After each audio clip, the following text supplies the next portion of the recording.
Circle অথবা কাবাড়ি, বাঁশের ওই কাবাড়িগুলি দিয়ে ঘুড়ি বানায়।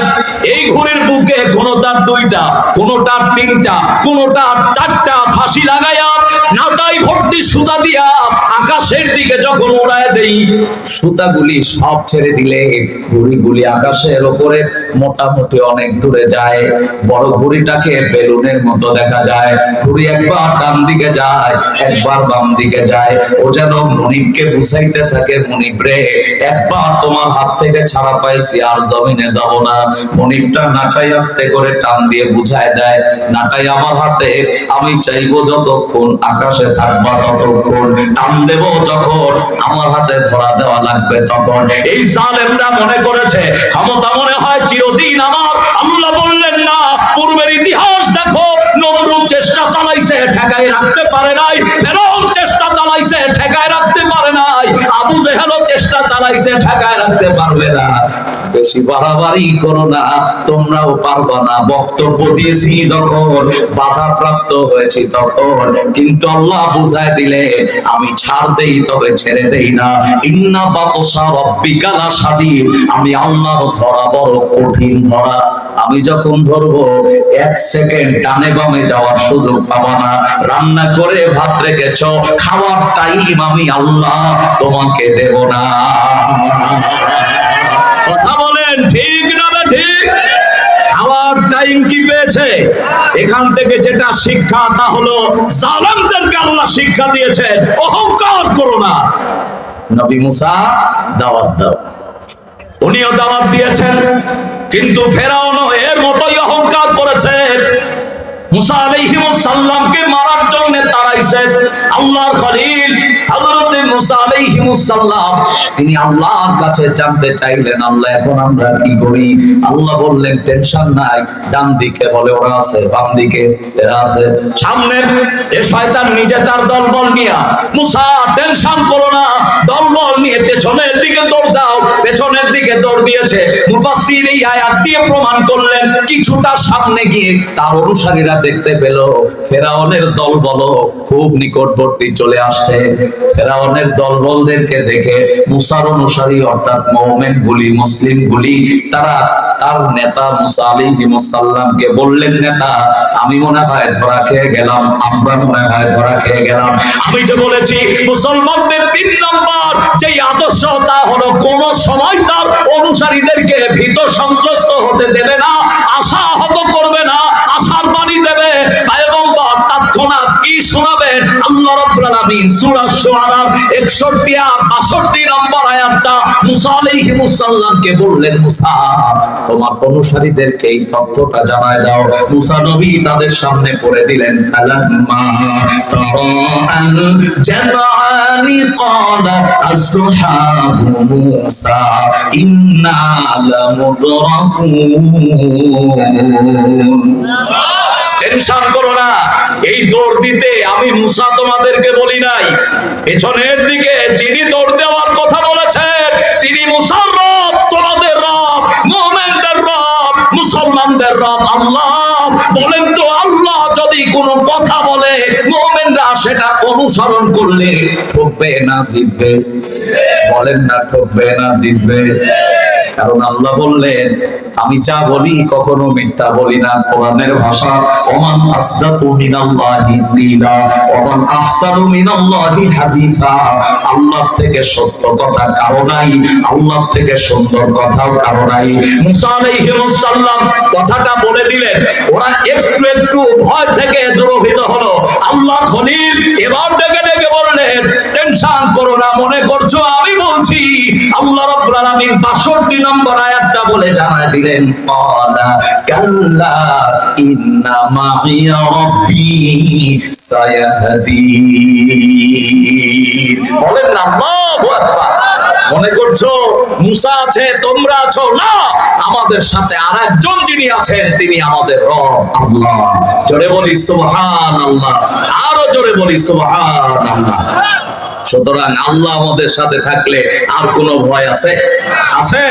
তাই তো আমি গাই, পাগল মন মন রে দম ফোরাইলে দেখবি কে আপন, যেজন তোমার অতি আপন সে পরাবে তোমায় কাফন, সে করিবে তোমারে দাফন।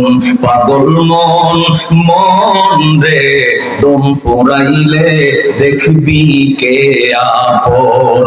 আল্লাহ যদি আপন হয় কবরে তোমার নাহি ভয়, আল্লাহ যদি আপন হয় দুনিয়ায় তোমার নাহি ভয়, আল্লাহর কোলে থাকবা জনম ভর। পাগল মন মন রে দম ফোরাইলে দেখবি কে আপন। বলেন তো আমাদের আপন কে? সে আল্লাহই বললেন, টেনশন করছো কেন? চতুর্দিকেও যদি তারা ঘেরাও করে নেয়, দৌড় দেওয়ার কথা মুসা বলে নাই। ক্বালা কাল্লা ইন্না মাইয়া রাব্বি সায়াহদিন, আমাদের সাথে আমাদের রব আছেন। আল্লাহু আকবার। আমার প্রিয় ভাইয়েরা, গভীর মনোযোগ দেন। এই কথাটা মুসা নবী কেন বললেন বাস্তবতার সাথে একটু মিলায় নেন।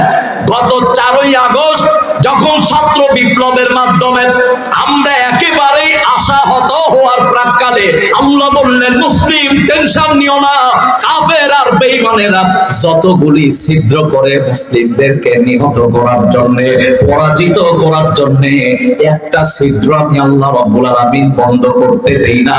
ওই এক ছিদ্রের মাধ্যমে আমি বিপ্লব ঘটায়া ইসলামের সপক্ষের শক্তিদেরকে বিজয় দান করেছি। এটা পূর্বেও পরেও রিসেন্টও একই ব্যাপার হয়েছে, ঠিক কিনা? 4 তারিখ যদি উনি বলতেন যে তোমরা যে যা বলবে ছাত্ররা আসো আমার বঙ্গভবনে, গণভবনে, তোমাদের যত চাওয়া আছে সব আমি পূরণ করে দেব, আমার মনে হয় আন্দোলন আর 1 ঘন্টা সামনের দিকে ত্বরান্বিত হওয়ার সুযোগ ছিল না। ছিল। কিন্তু উনি অহংকারী হয়ে যেই বক্তব্য ফেরাউন দিয়েছিল, নমরুদ দিয়েছিল, এটা উনিও দিলেন, তার অনুসারীরাও দিলেন। বক্তব্য দিতে গিয়ে বললেন, এগুলা কি মুক্তিযোদ্ধার নাতিপুতেরা পাবে না তো রাজাকারের নাতিপুতিরা পাবে? কথা একটাই, ছিদ্র একটাই। আল্লাহ বললেন, এক ছিদ্রে আমি তোকে জনমের তরে দেশ ছাড়া করব, খাওয়ার সুযোগ তোকে দেব না। পালায়া চলে গেছে। বিগত 200 বছরের ইতিহাস, একজন প্রাইম মিনিস্টার ক্ষমতাচ্যুত হওয়ার পরে 5 মিনিট টিকতে পারে না। বিগত 200 বছরে বাংলাদেশ শুধু নয়, গোটা পৃথিবীর ইতিহাসকে হার মানিয়েছে। এগুলো জানতে হবে। কয়দিন আর আসিয়ার কান্দা কানবেন? কয়দিন আর মুসা নবীর স্ত্রীকে নিয়ে কান্নাকাটি করবেন? জাতি সব জায়গায় আজকে আশাহত হয়ে যাচ্ছে। এখনো সময় আছে, পড়াশোনা করে জাতিকে তাফসীরুল কোরআন মাহফিল, কোরআন থেকে এ জাতীয় আশার বাণী আমাদের মুসলিম মিল্লাতকে জানাতে হবে, ঠিক না ঠিক? কষ্ট হয় আপনাদের? কিচ্ছু করার নাই, কান লাগান। আমার প্রিয় ভাইয়েরা, আল্লাহ সুবহানাহু ওয়া তাআলা মুসা আলাইহিস সালাম তাকে জিজ্ঞাসা করলেন, পয়গম্বর আমি তোমাকে অনুমতি দিয়েছি, তুমি দৌড় দাও, বাঁচাবেন কে? কথা বলেন। খাইরিহি ওয়া শাররিহি মিনাল্লাহি তাআলা, যা কিছু আছে মুমিনদের তাই মানা লাগবে। তবে কোরআন থেকে যে কথা আসবে দুরভিত হওয়ার সুযোগ নাই। আমাদের একটাই চাওয়া, তা হলো সামিআনা ওয়া আতানা। কোরআন যা বলবে মুমিন যারা তারা তা মানবে। আর যারা মনে করছেন এটা কি কথা হলো, জানা লাগবে, বোঝা লাগবে, মানবো না মানবো না, চরিত্র এটা মুসলমানের না। কোরআন বলতেছে সামিআনা ওয়া আসাইনা। ওয়া আসাইনা এটা মুমিনের চরিত্র না, সামিআনা ওয়া আতানা এটা মুমিনের চরিত্র। কোরআন থেকে যেই দিক নির্দেশনা আসবে মুমিন যারা, মুসলিম যারা, তারাই এটাকে মানবে। কথা কার? কথা কার? পয়গম্বর মুসা আলাইহিস সালাম আশাহত করেন নাই, বললেন টেনশন করছো কেন? দৌড়ানোর কথা তো আমি তোমাদেরকে বলি নাই। ক্বালা কাল্লা ইন্না মাইয়া রাব্বি সায়াহদিন, আমাদের আল্লাহ আমাদের সাথে আছে, তিনি বাঁচাবে। বলেন তো মুসা নবীকে বাঁচাইছে না বাঁচায় নাই? যে দেখলেন সামনে বিশাল একটা সাগর, আরে ভাই নদী না, বিশাল একটা সাগর। হযরতে মুসা আলাইহিস সালাম নিজে মনে মনে একটু ভীত সন্ত্রস্ত হচ্ছেন। তবে তিনি তার অনুসারীদেরকে ভেঙে পড়ার জন্য তিনি বুঝতেই দিলেন না। আল্লাহর পয়গম্বর এবার আল্লাহকে বললেন, আল্লাহ এখন আমরা কি করি? আল্লাহ বললেন, পয়গম্বর টেনশন করো কেন? তোমার হাতে ওটা কি বলে লাঠি দেখছো কি? সাগরের উপরে আস্তে করে দাও একটা চাপি, দেখবা পানি ভেদ হয়ে বের হয়ে গেছে মাটি। আল্লাহর পয়গম্বর একটা বাড়ি দিলেন। মুসলমান বন্ধুরে আমার জেনে নেন, এক বাড়িতে রাস্তা একটা তৈরি হয়ে গেল, কিন্তু পয়গম্বরের সাথে ছিল 10-12টা কম। 12টা কম বলতে আমার দেশের চৌধুরী একটা পদ্ধতি আছে, প্রামাণিক একটা পদ্ধতি আছে, মোল্লা একটা পদ্ধতি আছে, মন্ডল একটা পদ্ধতি আছে, খন্দকার একটা পদ্ধতি আছে। এমন 12টা কম পয়গম্বরের কাছে ছিল। আল্লাহ পয়গম্বর বললেন, আল্লাহ মন্ডল যেই রাস্তায় যাবে চৌধুরীরা ওই রাস্তায় যাবে না, এখন কি করা যায়? আল্লাহ বললেন, টেনশন নাই, এই লাঠি দিয়ে আজকে যতটা বাড়ি দিবা ততটা রাস্তা আমি আল্লাহ তৈরি করে দেব। আল্লাহু আকবার বলেন, আল্লাহু আকবার। রাস্তাটার মান কেমন? মান হলো, মুফাসসির বর্ণনা করেছেন, রাস্তার পাশে যে আয়লানা থাকে, আমরা 4 লেন 5 লেন 7 লেন রাস্তা যারা দেশে বিদেশে দেখেছি, বলেন তো রাস্তার পাশে একটা আইল্যান্ড থাকে না? এক রাস্তা থেকে আরেক রাস্তা, মাঝখানের আয়লা, এভাবে 12টা রাস্তা আল্লাহ তৈরি করেছে। এক রাস্তা থেকে আরেক রাস্তার দিকে তাকালে গ্লাসের মতো সবগুলি দেখা যায়। আল্লাহু আকবার বলেন। পানির ভেতরে এত চমৎকার রাস্তা যিনি তৈরি করে মুসলমানদেরকে বাঁচাতে পারেন, সে আল্লাহকে আদর্শ নেতার অনুসরণে আগামীর বাংলাদেশ সুদমুক্ত, ঘুষমুক্ত, চারামুক্ত, ব্যভিচার মুক্ত, লুটতরা, সন্ত্রাস মুক্ত একটি বাংলাদেশ উপহার দিতে পারেন কিনা? কথা বলেন না, পারেন কিনা? যদি পারেন তাহলে সিদ্ধান্ত নেওয়া লাগবে, আর কোন চোরের পিছে আমরা ঘুরবো না, আর কোন ডাকাতের পিছে আমরা ঘুরবো না। এখন থেকে সিদ্ধান্ত নেব, আল্লাহওয়ালা যেখানে আমরা আছি সেখানে, আওয়াজ করে বলা লাগবে, আল্লাহওয়ালা যেখানে আমরা আছি সেখানে, নামাজিরা যেখানে আমরা আছি সেখানে, নামাজ কালাম পড়ে না যারা তাদের কাছে থাকবো না আমরা। এই হোক আমাদের আদর্শ। কথা কন ঠিক কিনা? আওয়াজ করে বলেন ঠিক না ঠিক? আমার প্রিয় ভাইরা, সময় একবারেই কম, এটা আমার 3 নাম্বার বৈশিষ্ট্য, মনে থাকবে। আদর্শ নেতারা কখনো তাদের সঙ্গীদেরকে, কর্মীদেরকে আশাহত করে না, তারা প্রত্যেকটা সময় তাদেরকে আশার বাণী যোগায়। আমরাও চেষ্টা করব, এটা সম্ভব কেবলমাত্র তাকওয়াবান ব্যক্তিদের দ্বারাই। আমরা বললাম আল্লাহ। 4 নাম্বার আদর্শ নেতার বৈশিষ্ট্য কি হবে? আল্লাহ সুবহানাহু ওয়া তাআলা সূরা কাহফ 28 নম্বর আয়াতে তিনি চমৎকার করে বললেন, ওয়াসবির নাফসাকা মা'আল্লাযীনা ইয়াদউনা রাব্বাহুম বিল গাদাতি ওয়াল আশি ইউরিদুনা ওয়াজহাহু ওয়া লা তা'দু আলাইহিম তুরিদু জিনাতাল হায়াতাদ দুনিয়া। জোরে বলেন আল্লাহু আকবার, আরো জোরে বলেন আল্লাহু আকবার। আল্লাহ বললেন 4 নাম্বার যে আদর্শটা তাদের ভেতরে থাকা লাগবে, তাদেরকে ধৈর্যশীল হওয়া লাগবে। কিন্তু আমার দেশের নেতাদের দিকে তাকা, এদের কি ধৈর্য আছে? আছে? আমরা সোশ্যাল মিডিয়ায় দেখেছি নিজের নেতাদেরকে যে ভাষায় গালাগালি করে, এটা কখনো আদর্শ নেতার বৈশিষ্ট্য হতে কথা বলেন না। কিন্তু যাদের ভেতরে আল্লাহর ভয় আছে, তারা কখনোই এ ধরনের মন্তব্য তাদের অনুসারীদের ক্ষেত্রে করে না। আমার প্রিয় ভাইয়েরা, এখানেই আমি সমাপ্ত করলাম 4 নাম্বার। 5 নাম্বার আল্লাহ সুবহানাহু ওয়া তাআলা বর্ণনা করেছেন নেতার বৈশিষ্ট্যের 5 নাম্বার অবস্থান হলো, সর্ব অবস্থায় তারা তাদের কর্মীদের সাথে অবহেলা করবে না। ঘোষণা কার? বলেন না, ঘোষণা কার? অবহেলা করলে আয়াত আল্লাহ একের পর এক নাজিল করলেন। সূরা আবাসা 1 থেকে 4 নাম্বার আয়াত আল্লাহ নাজিল করলেন কোন প্রেক্ষাপটে? একটু মগজ দিয়ে বুঝে নেন। নবীজি আমার ইহুদি, খ্রিস্টান, বড় বড় লিডারদেরকে নিয়ে ইসলামিক আদর্শ, ব্যক্তিত্ব, চরিত্র সম্পর্কে নবীজি শিক্ষা দেওয়ার জন্য বক্তব্য দিচ্ছেন। এদিকে তাকান, কাম টু মাই পয়েন্ট। আমি কি আমার আলোচনার বাহিরে কিছু বলেছি? কথা বলেন না, বলেছি? আমি যতটুকু সম্ভব হয় কোরআন আর সুন্নাহ থেকে যা আসবে আমি তাই বলবো। আমার পার্সোনাল একটা কথাও আমি বলবো না ইনশাআল্লাহ। আল্লাহর নবী ইহুদি খ্রিস্টান এদেরকে নিয়ে, তাদের বড় বড় লিডারদেরকে নিয়ে তিনি কথা বলছেন। কেন? যেন তারা ওই ধর্ম পরিত্যাগ করে আদর্শে আদর্শিত হয়ে জাহান্নাম থেকে মুক্ত হয়ে তারা জান্নাতের রাস্তাটা সুগম করতে পারে। আল্লাহু আকবার। নবীজি আমার এই চেষ্টায় মগ্ন। হঠাৎ করে নবীজির একজন প্রাণপ্রিয় সাহাবী, অন্ধ সাহাবী, নাম হলো আব্দুল্লাহ ইবনে উম্মে মাকতুম। তেনার অসংখ্য বৈশিষ্ট্যের বর্ণনা আপনারা শুনেছেন। এই বর্ণনা দেওয়া আমার কাজ নয়। আল্লাহ সুবহানাহু ওয়া তাআলা আয়াতের ভেতরে বর্ণনা করলেন নবীজি বড় বড় লিডারদেরকে নিয়ে তিনি যখন এই আলোচনাগুলি করছিলেন, আব্দুল্লাহ ইবনে উম্মে মাকতুম তিনি নবীজির সামনে আসলেন, এই প্রশ্ন করলেন, ওই প্রশ্ন করলেন, নবীজি এইটা কি হবে, নবীজি এইটা কি হবে। আল্লাহর নবী আব্দুল্লাহ ইবনে উম্মে মাকতুমের দিকে তাকালেন না। তাফসীরের ভাষায় আসছে তিনি একটু অবহেলা অর্থাৎ ভুরুটা কুঁচকিয়ে নবীজি তার দিকে তাকালেন অথবা তার দিক থেকে চোখটা সরায় নিলেন। বিশ্ব নবী আমার এই দৃশ্যটা দেখালেন, আল্লাহ রাব্বুল আলামিন বরদাস্ত করলেন না, আয়াত নাযিল করলেন সূরা আবাসা 1 থেকে 4 নাম্বার। আল্লাহ রাব্বুল আলামিন বর্ণনা করলেন আবাসা ওয়া তাওয়াল্লা আন জাআহুল আ'মা ওয়া মা ইউদরিকা লাআল্লাহু ইয়াযাক্কা আও ইয়াযাক্কারু ফাতানফা'হু যিকরা। জোরে বলেন আল্লাহু আকবার, আরো জোরে আল্লাহু আকবার।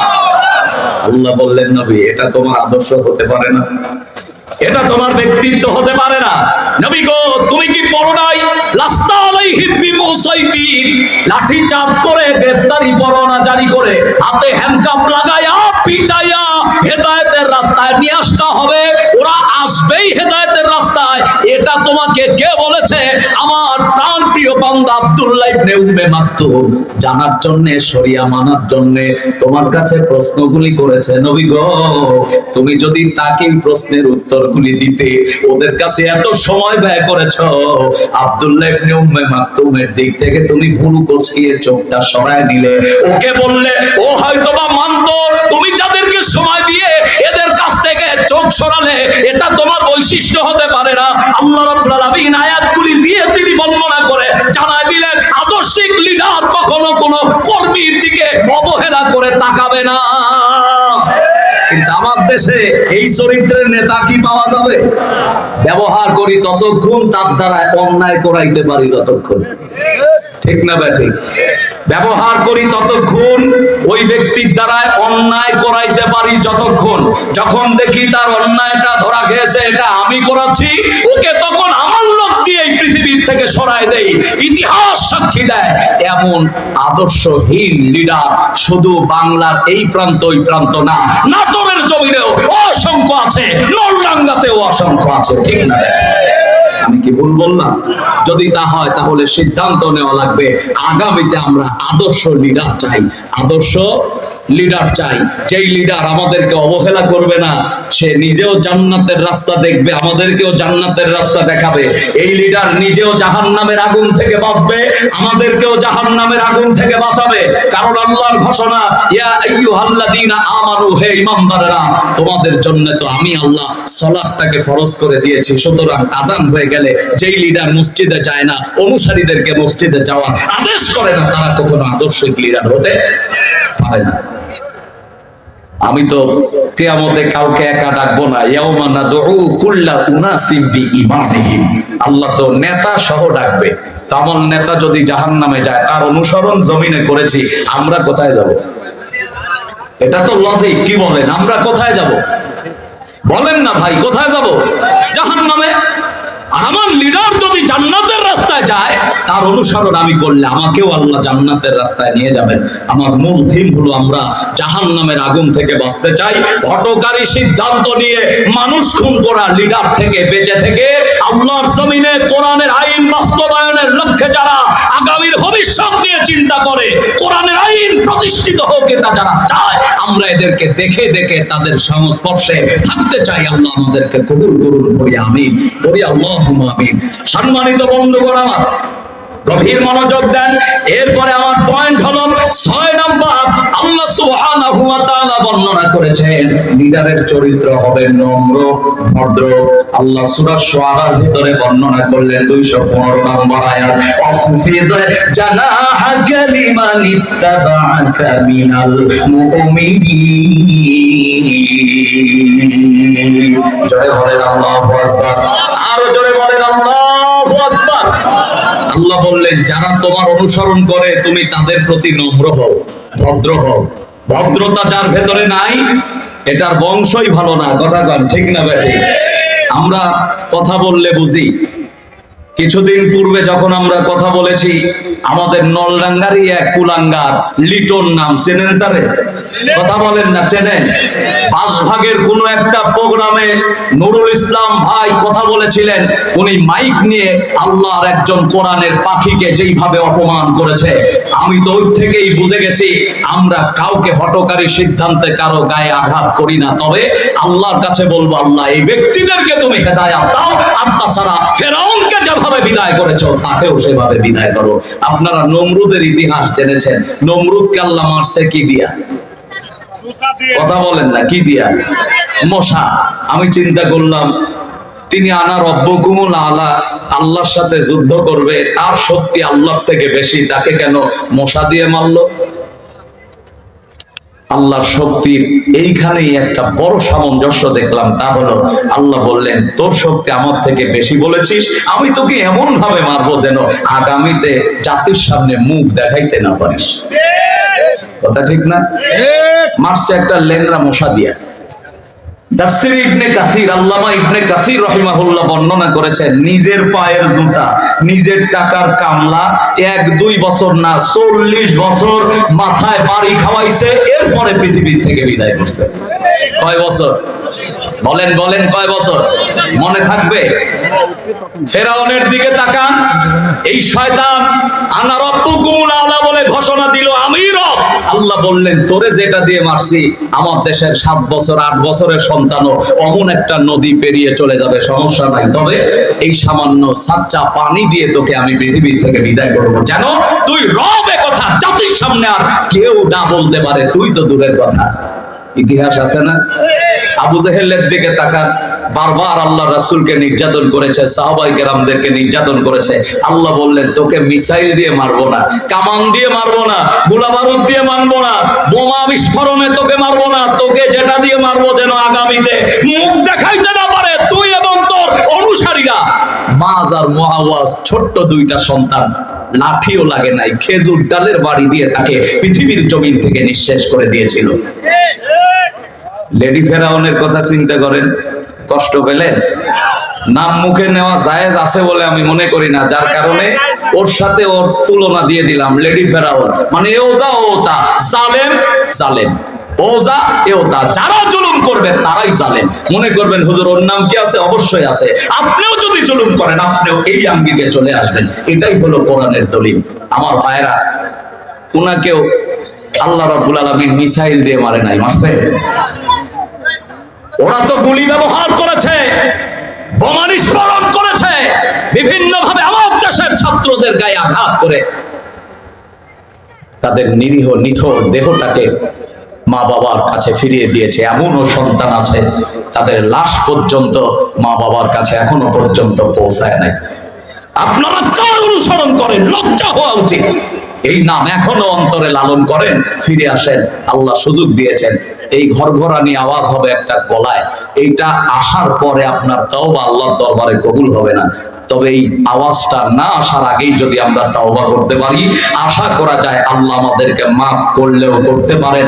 আর আগামীর জন্য আমি এই পয়েন্টটা 6টা আমি বর্ণনা করেছি, এটা যেন আমরা বুঝে বুঝে আমল করতে পারি। পারবো ইনশাআল্লাহ? কথা বলেন না, পারবো ইনশাআল্লাহ? আমার প্রিয় ভাইরা, লক্ষ্য করে দেখলাম গুলি, ওদের কাছে পিস্তল, এসএমজি, এলএমজি, আর আল্লাহর এই গোলামরা শুধু লাঠি আর ইটে। ময়দানে দাঁড়াইছে, আল্লাহ বললেন ওদের গোলা বারুদ মিসাইল বিমান কামান নাই, কিন্তু ওদের আছে কলিজা ভরা ইমান। ইমান নিয়ে যখন ময়দানে দাঁড়াইছে, পূর্বেও জালেমরা তাদের কাছে এসে টিকতে পারে নাই, এরাও টিকবে না। আগামীতে এখান থেকে শিক্ষা নিয়ে যারা আগামীর পথ প্রদর্শন করবে না, এরা যেমন 200 বছরের ইতিহাসকে বিলুপ্তর দ্বার প্রান্তে নিয়ে রেখেছে, আগামীতে যারা এই কাজগুলি আবারও করবে তারা 400 বছরের অপেক্ষা করো। কথা ঠিক না বেঠি? এখন পালাইছে না ভাই? তাই আমার দেশের একজন গীতিকার একটা গান লিখছে, আমি 2 লাইন একটু গাই, না গাইলে ভালো লাগবে না, আপনারা গাবেন আমার সাথে। সবাই বলে ওহ পোলা পান রে, পালাই গেলাম তোদের কারণে। গাওয়া যাবে? সবাই বলে ওহ পোলা পান রে, পালাই গেলাম তোদের কারণে। বলো না তো সবাই একসাথে, ও পোলা পান রে, পালাই গেলাম তোদের কারণে। রিজার্ভ ফান্ড বস্তায় ভরে দিনের ভোট রাতে করে, ঠিক রিজার্ভ ফান্ড বস্তায় ভরে দিনের ভোট রাতে করে, উন্নয়নের গান ধরে, উন্নয়নের গান ধরে, তবু তোদের মন পাইলাম না রে, পালাই গেলাম তোদের কারণে। ও পোলা পান রে, পালাই গেলাম তোদের কারণে। ঠিক কথা কন না? ঠিক। এখন আমরা যারা এখানে উপস্থিত আছি, আমরা প্রত্যেকে আল্লাহর গোলাম হতে চাই কি চাই না? বলেন না, চাই কি চাই না? আমরা চাই না কোন ভিনদেশী শগুন আমাদের মাথার উপরে এসে কাঁঠাল ভেঙে তারা রোয়াগুলা খেয়ে যাবে আর চাপিগুলা নিয়ে আমরা জাহান্নামের দিকে রওনা দেব। আর চাই না, ওই দিন শেষ। রাসূলুল্লাহ মাক্কি জীবনের 13 বছরকে হাতে নেন, দাওয়াতি মিশনের মুখ্য সময়। এই সময়টাকে কাজে লাগিয়ে আমরা প্রত্যেকেই আগামীর সোনার বাংলা করতে চাই। ঠিক না ঠিক? আমলটাকে পরিশুদ্ধ করতে চাই, কবরে যাওয়ার আগে নিজের আমলটাকে ভালো করতে চাই।